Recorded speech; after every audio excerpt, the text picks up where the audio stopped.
आइए मेरे प्यारे शिष्यों, आप सभी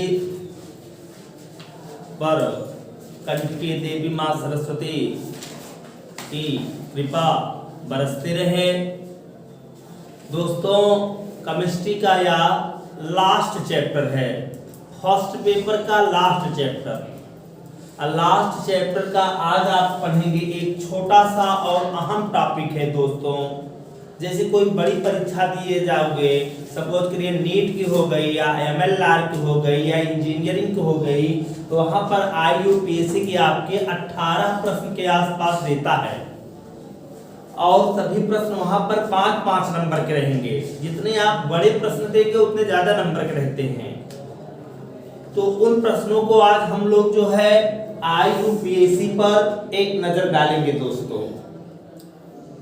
IUPAC दोस्तों, इस पर थोड़ा चर्चा कर लिया जाए। इसकी सर्वप्रथम खोज याद रखना है 1892 में शुरू हुई थी। 1892 में 1892 में शुरू हुई थी जनेवा नामक स्थान पर। स्थान का नाम था, याद रखना, जनेवा नामक स्थान। यह स्थान स्विट्जरलैंड में है। स्विट्जरलैंड के बारे में मैं बता दूं, केमिस्ट्री के वहीं पर एक अच्छे खासे विद्वान आज भी रहते हैं।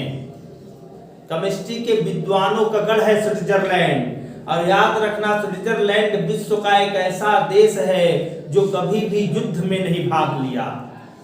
ये युद्ध नहीं करता है, बहुत शांतिप्रिय देश है दोस्तों। कभी आप स्विट्जरलैंड जाना तो वहां पर आपको केमिस्ट्री के रथी और महारथी और विद्वान लोग मिलेंगे। तब आप वास्तविकता में समझेंगे कि केमिस्ट्री है क्या। बहुत अच्छा देश है, बहुत अच्छा। जितनी बड़ाई कर दिया जाए उतनी कम। कभी युद्ध नहीं लड़ा किसी से। उसी तरह नॉर्वे है।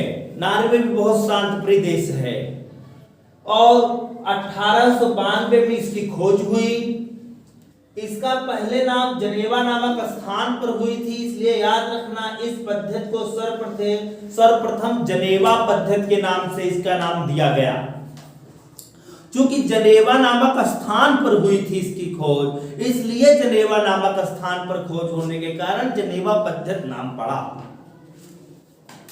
फिर इसके बाद दोस्तों ध्यान रखना कि समय व्यतीत होता गया।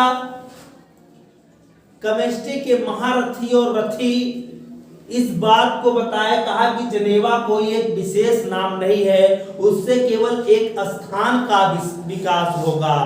इसलिए जनेवा नामक स्थान को हटाने के बाद लगभग 20 वर्ष के बाद इसका नाम रख दिया गया। क्या बात है दोस्तों? आयुषी। अब आपके मन में यह आ रहा होगा कि इसकी खोज क्यों की गई।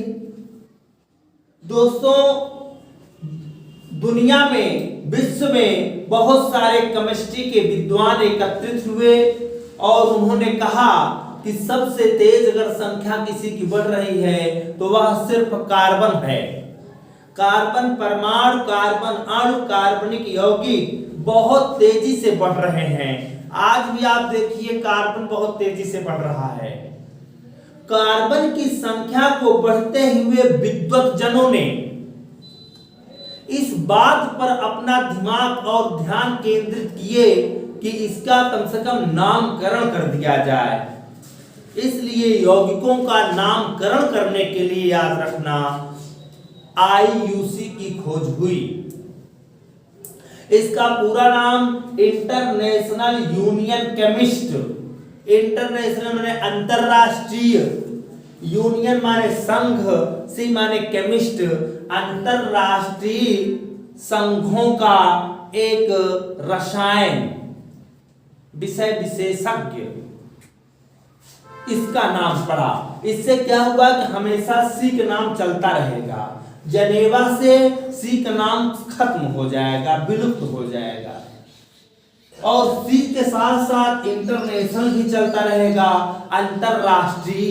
जैसे पहले के केमिस्ट्री के विद्वान जब रहा करते थे ना, तो समझ में आता था केमिस्ट्री है क्या, लेकिन आज तो सब केमिस्ट्री पढ़ा रहे हैं, किसी के बारे में कुछ कहने की आवश्यकता नहीं है, पढ़ा सब रहे हैं, अंदाज अलग अलग है। फिर समय व्यतीत होता गया, एक बार विद्वानों की फिर बैठक हुई और सन 1982 में, याद रखना 1982 में, लगभग आज से 40 साल हो गए इसकी खोज एकदम करेक्ट दिया गया, और 1982 में इसका नाम पड़ गया IUPAC। क्या बात है, यदि कभी कोई पूछे किस सन में इसका नाम IUPAC पड़ा, तो आज आप याद रखना 1982। 1982 में इसका नाम IUPAC रख दिया गया। फुल फॉर्म समझ ले, I से होता है इंटरनेशनल, U से होता है यूनियन ऑफ, अपने से जोड़ोगे, P से होता है प्योर, एंड अपने से जोड़ोगे, A से होता है अप्लाइड, और C से होता है केमिस्ट। क्या बात है, केमिस्ट, ये था इसका पूरा नाम।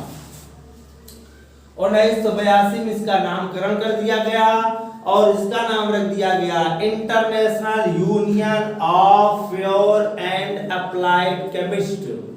हिंदी सुन लो पूरे की, अंतरराष्ट्रीय यूनियन माने संघ, ऑफ माने का, प्योर माने शुद्ध, एंड माने और, अप्लाइड माने जुड़ा हुआ, केमिस्ट माने होता है रसायनक। इसका पूरा नाम कुल मिलाकर समझिए, अंतरराष्ट्रीय विशुद्ध पद्धति। जरूर याद रखना, इसका पूरा नाम है अंतरराष्ट्रीय विशुद्ध पद्धति। विशुद्ध उसको कहते हैं जो अपने आप में 100% शुद्ध हो, जिसका कोई काट न हो, और ये अब अकाट हो गई, और जब तक अब ये रहेगी केमिस्ट्री तब तक इसका नाम रखा जाएगा। इससे हमारे पुराने समय के विद्वानों की याद आ जाती है कि पुराने समय के विद्वान थे कैसे।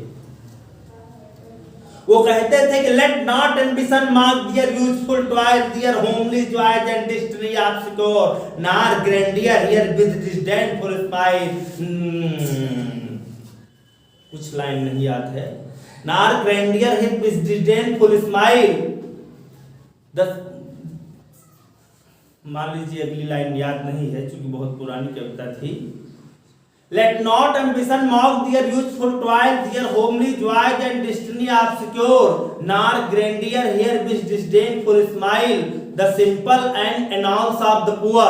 शायद एक आध अक्षर कुछ बीच में शब्द हो। ये इसका पूरा मतलब है, उन्होंने कहा था कि हमें गरीब लोगों की कभी मजाक नहीं उड़ाना चाहिए, और वही बात आज यहाँ पर पूरी दिखाई दे रही है। अंतरराष्ट्रीय विशुद्ध पद्धति यही बात बताती है कि जब तक विद्वानों में आपसी मतभेद और मनभेद रहेगा तब तक यह पद्धति आपको बताएगी कि मैं अपने आप में विशुद्ध हूं। 24 कैरेट सोना ये है, समझिए। तो आज आप पढ़े IUPAC, इसका पहले नाम IUC रखा गया, इसके पहले इसका 1892 में जनेवा पद्धति रखा गया। इस तरह इसकी खोज हुई। इसके अंतर्गत alkane, alkene, alkyne, alkyl halide, alcohol, ether, dihydroxy, hydroxy, बहुत सारे ग्रुप आते हैं, एल्डिहाइड, थोड़ा बहुत हम अध्ययन करेंगे। आज अच्छा दिन था भोलेनाथ का, उन्हीं के चरणों में मैं इस बात को समर्पित करता हूँ, नतमस्तक करता हूँ, नमन करता हूँ, वंदन करता हूँ।